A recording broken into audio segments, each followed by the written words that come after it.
We're going to be using an Allen tool. There's notching in there. The Allen tools have like 6 corners, 1, 2, 3, 4, 5, 6. If you look inside there, it looks like something can accept a 12 notch Allen tool, but the 6 notch will fit here.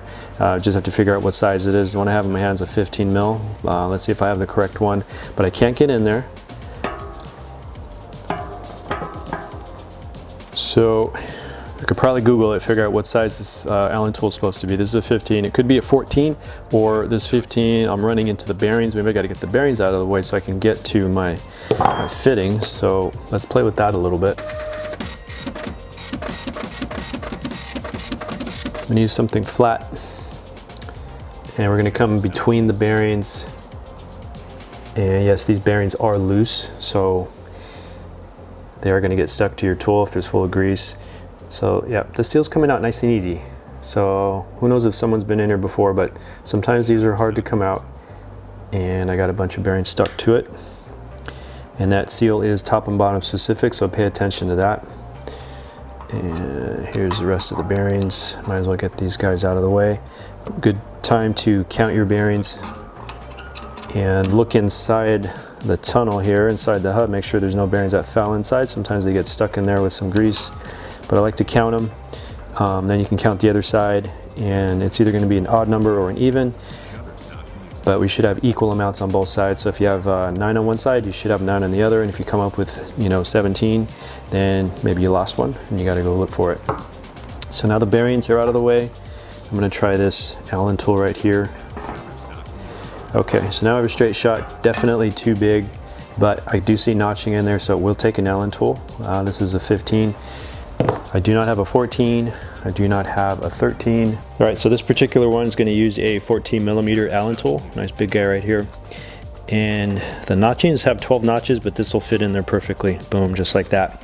And then just to have good leverage, I'm going to put that down horizontally, and then you're just going to basically drop your knees or drop your hand and your body weight to unloosen. It's regular lefty-loosey, counterclockwise. And you're going to hang on to that wheel as well. And we're just going to unloosen. There we go, broke it loose. And it's just going to be a few turns, and then this should come loose. And bring this back up to the table. So we're just going to see if this lifts up. It's not quite ready to come up yet.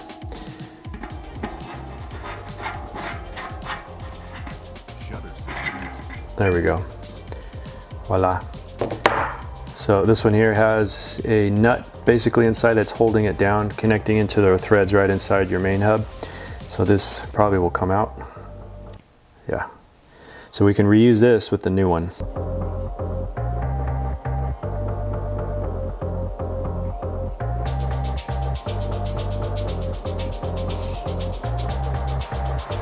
Now there may be a silver washer. Yeah, so there's a silver washer right there. If you don't see it here, it's probably stuck to the back of your free hub. But we're just gonna leave that one here because the new free hub doesn't come with that. But you wanna make sure that's there and not stuck on your free hub. We want that to stay.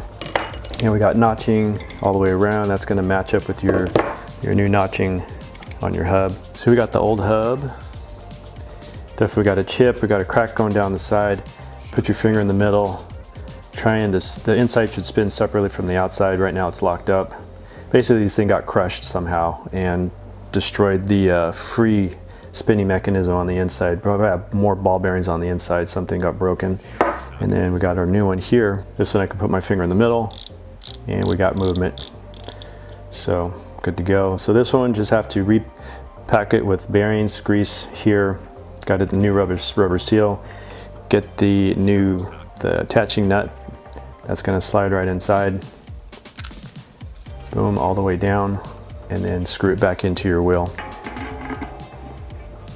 And then just make sure your hub matches with the teeth, sits down flush, and then just gently start turning. Make sure we get a good bite. We're not cross-threading.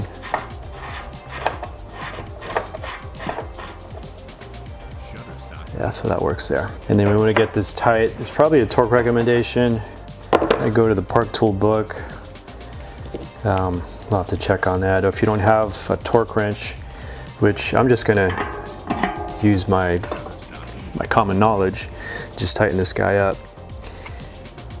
You want to use some good pressure. I mean, it's probably 40, 45 Newton meters, very similar to what your lock ring for your cassette is, but I'd say that's pretty good. Doesn't have to be crazy tight. And then give it a test. Back in business. Now we're gonna just go ahead and, if the seal comes out easy, great, we'll take that out, grease it. Nice thick bed of grease, so when you get your ball bearings, you're pressing your ball bearings and it's squishing into the grease. You want to be pretty liberal there. You could always take off whatever excess kind of oozes out. Same thing with the other side. This side's still intact, still in good shape. Grease is nice, we're not going to worry about this one. And then just go ahead and reinstall your through axle.